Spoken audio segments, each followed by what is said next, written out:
មចង់ជួបចរចារៀបរាប់ប្រាប់អូនថាស្នេហាមកស្មោះស្រី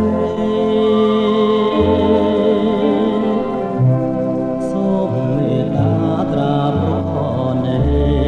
ដល់ចិត្តដែលលោកបែកទេលើពិសេស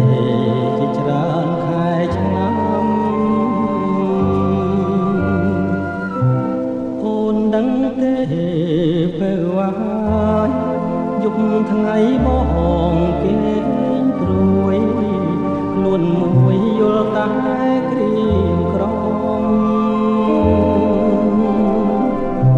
ខ្យល់បងមកនាំយកអារម្មណ៍រាល់ថ្ងៃរស់ឥតត្រនំទ្រូងរំដំក្រៀមក្រំខ្លោចផ្សា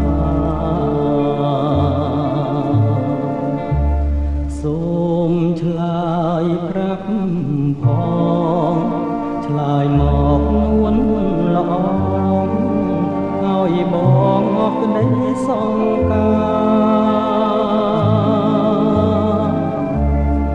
គុំឲ្យបងទុំខាសូមឆ្លើយប្រាប់ថាស្នេហាមួយម៉ាត់មកហើយនាងជាគ្រាបាញ់ចប់សូមអូនឆ្លើយប្រញាប់ប្រាប់មកពីសេស្ម័គ្រមិនស្ម័គ្រក៏សូមស្រដីគុំឲ្យបងព្រួយរីងរេដោយសារស្រីមិនទាន់ឆ្លើយបង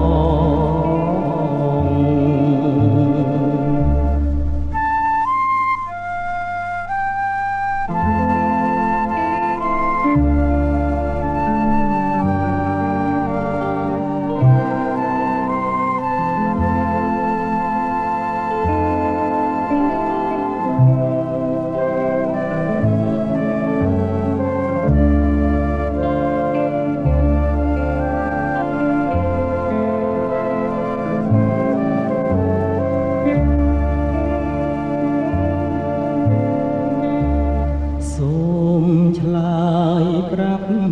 ផងឆ្លើយមកនួនល្អ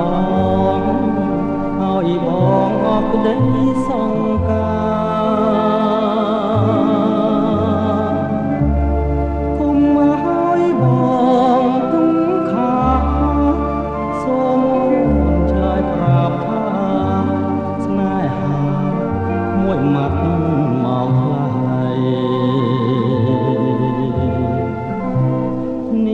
គឺជាគ្រាបញ្ចប់សូមអូនឆ្លើយ